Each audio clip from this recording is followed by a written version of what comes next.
नमस्कार, मैं हूं अभिषेक त्यागी। बिहार चुनाव से पहले, मतलब पहले चरण की वोटिंग से पहले, राहुल गांधी ने कहा था कि भाई साहब हम बम फोड़ेंगे। बम फोड़ा। हरियाणा को लेकर राहुल गांधी आए और एक ऐसी वीडियो बनाई जिसके बाद अब सवाल खड़े हो रहे हैं।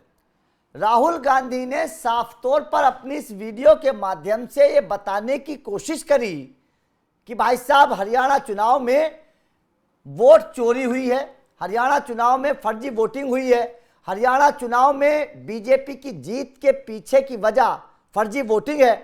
25 लाख का आंकड़ा राहुल गांधी ने अपनी इस वीडियो के माध्यम से दिया और साथ के साथ चुनाव आयोग पर भी सवाल खड़े कर दिए कि चुनाव आयोग तो मोदी सरकार के कहने से काम करता है, सेंट्रल गवर्नमेंट के कहने से काम करता है, और यह साफ तौर पर कह दिया कि भैया मामला गड़बड़ है। अब राहुल गांधी ने आरोप तो लगा दिए, लेकिन अब कहते हैं ना, नाचना न जाने आंगन टेढ़ा, वो वाली बात है। राहुल गांधी ये बोल रहे हैं कि हरियाणा में बीजेपी की जीत के पीछे की वजह फर्जी वोटिंग है।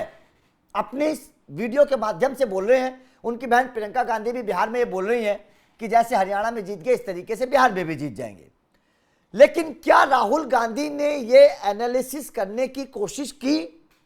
क्या राहुल गांधी ने इस बात को समझने की कोशिश की कि आखिर बीजेपी की जीत के पीछे की वजह असली क्या है?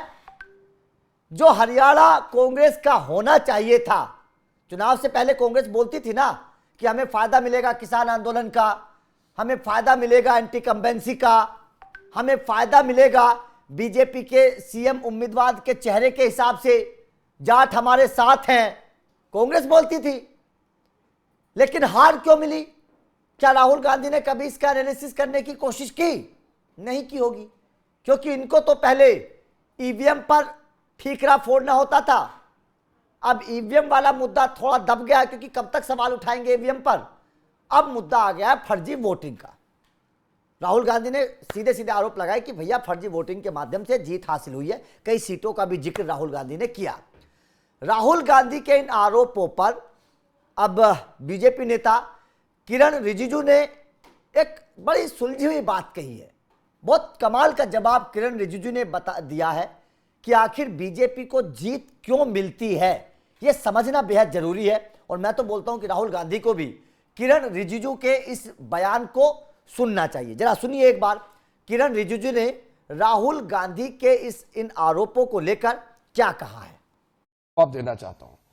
हमारे वहां के हरियाणा के मुख्यमंत्री ने एक लाइन कहा कि हम चुनाव जीतेंगे, हमारा अच्छा व्यवस्था है। व्यवस्था मतलब क्या है? बीजेपी, हमारा डिसिप्लिन, हमारा काडर, हमारा जो कार्यकर्ता, हमारा नेता का समर्पण, हमारा कार्यकर्ताओं का त्याग, ये है हमारा व्यवस्था, ये है हमारा ताकत। इसी से हम विश्वास से कहते हैं कि हम चुनाव जीतेंगे। हम 24 घंटे दौड़ते रहते हैं। मैंने भी अपना जिंदगी में 3-3, 4-4 महीने गांव घर नहीं देखे हुए अलग अलग जगह में पैदल चलते थे। ये हम लोग का सिस्टम है बीजेपी का, ये हमारा व्यवस्था है। इलेक्शन में सबसे पहले वोटर लिस्ट होते हैं, वोटर्स की सूची होते हैं। वो सूची सबके पास उपलब्ध होता है, वेबसाइट में होता है। पॉलिटिकल पार्टी उस सूची को देख सकते हैं और उसके बाद क्लेम्स एंड ऑब्जेक्शन का मौका होता है। कोई भी अगर ऐसा लगे कि उसका नाम कट गया है, कोई फर्जी है, उसको कंप्लेंट देने का सिस्टम होता है। सूची में सिर्फ भारत के नागरिक ही नाम हो सकता है सूची में। अगर कोई गलत हो गया तो उसको हटाने के लिए प्रक्रिया इलेक्शन कमीशन ने चलाया भी है। अभी एसआईआर जो कर रहे हैं वो वोटर लिस्ट शुद्धिकरण के लिए होता है। तो अगर बिहार में सब लोग खुश है कि हाँ हम जेन्युइन वोटर है, मेरा नाम सूची में है, कोई कंप्लेन नहीं है। जो नकली है, जिसका नाम नहीं है या जो इस दुनिया में नहीं है या चले गए हैं, उसका नाम कट गया, वो कंप्लेन नहीं कर रहे हैं। राहुल गांधी रो रहे हैं। वहां पब्लिक खुश है कि शुद्धिकरण होना चाहिए हमारा वोटर लिस्ट का। और प्रॉब्लम सिर्फ राहुल गांधी में है। कांग्रेस पार्टी में भी बहुत लोग अभी दुखी हैं। बिहार में कई लोग कह रहे हैं कि राहुल गांधी उनके वहां प्रचार में ना आए, क्योंकि वो आने से जो थोड़ा कुछ चांस है वो भी बिगड़ जाते हैं। आपने देखा होगा वो आरजेडी के नेता भी कभी भी राहुल गांधी का लाइन का बात करता ही नहीं है, क्योंकि राहुल गांधी दुनिया भर का नाम सारा बात करते हैं तो वो लोगों से कोई कनेक्ट होता नहीं है। जब क्लेम्स एंड ऑब्जेक्शन होता है, वोटर लिस्ट फाइनल होता है, तो उसका वोटिंग प्रोसेस होता है। जो वोटिंग होते हैं उस समय हर पॉलिटिकल पार्टी के पोलिंग एजेंट्स होते हैं। इलेक्शन कमीशन का जितना ऑफिसर्स है वो तो स्टेट गवर्नमेंट का ही ऑफिसर होते हैं, उसको इलेक्शन ड्यूटी में लगाते हैं। फिर बाहर से ऑफिसर ऑब्जर्वर के हिसाब से आते हैं। जब वोटर वोट डालते हैं तो पोलिंग एजेंट, अलग अलग पॉलिटिकल पार्टी के पोलिंग एजेंट्स पोलिंग स्टेशन में रहते हैं, वो चेक करते हैं कौन वोट डाला है, कौन अभी नहीं डाला, वो चेक करता है। अब अगर कांग्रेस का एजेंट वहां अगर नहीं है तो बता दे कि वो एजेंट नहीं रख पाया। पोलिंग एजेंट रहता ही है, हर पॉलिटिकल पार्टी का, हर कैंडिडेट का पोलिंग एजेंट रहता है और उसी हिसाब से वोटिंग होते हैं। उसके बाद में जो वोटिंग होने के बाद अगर कोई उसमें गड़बड़ी है तो आप इलेक्शन कमीशन को पिटीशन दे सकते हैं, अपील कर सकते हैं। उसमें अगर लगता है कि न्याय नहीं मिला तो फिर आप अदालत जा सकते हैं। ये सब तो करना नहीं इनको।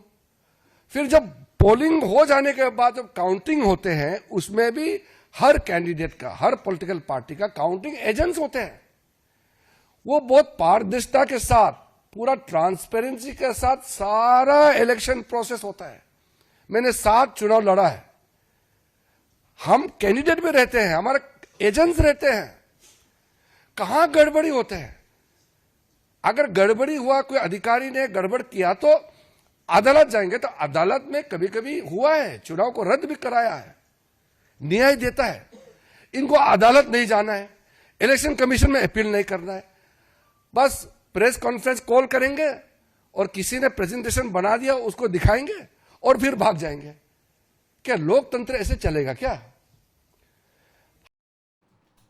तो आपने सुना किरण रिजिजू ने किस तरीके से राहुल गांधी को ये बताने की कोशिश की है और समझाने की कोशिश की है कि भैया आरोपों से कुछ नहीं होता है, हम लोग मेहनत करते हैं, ग्राउंड पर उतरते हैं, पसीना बहाते हैं, तब जाकर जीत मिलती है।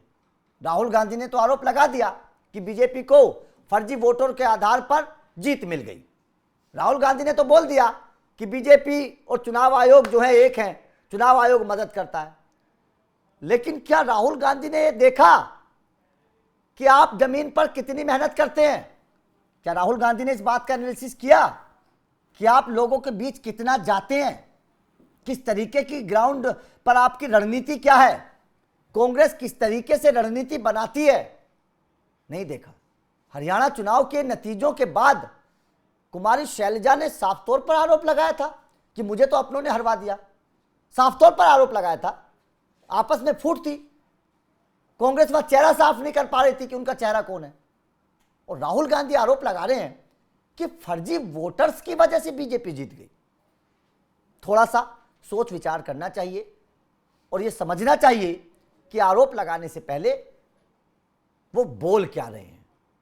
बीजेपी की ग्राउंड की मेहनत, जमीनी हकीकत ये कुछ और थी हरियाणा में, और उसी का नतीजा था कि बीजेपी को जीत मिली थी। खैर, आपका राहुल गांधी के आरोपों पर और किरण रिजिजू के इस बयान पर जो उन्होंने पलटवार किया है, कमेंट करके बताइएगा आपका इस पर क्या कहना है। हरियाणा में बीजेपी की जीत को आप कैसे देखते हैं ये भी बताइएगा। वीडियो अच्छी लगी तो लाइक और शेयर जरूर करिएगा, चैनल को सब्सक्राइब कर लेना क्योंकि अपडेट लगातार मिलते रहेंगे। Thank you very much.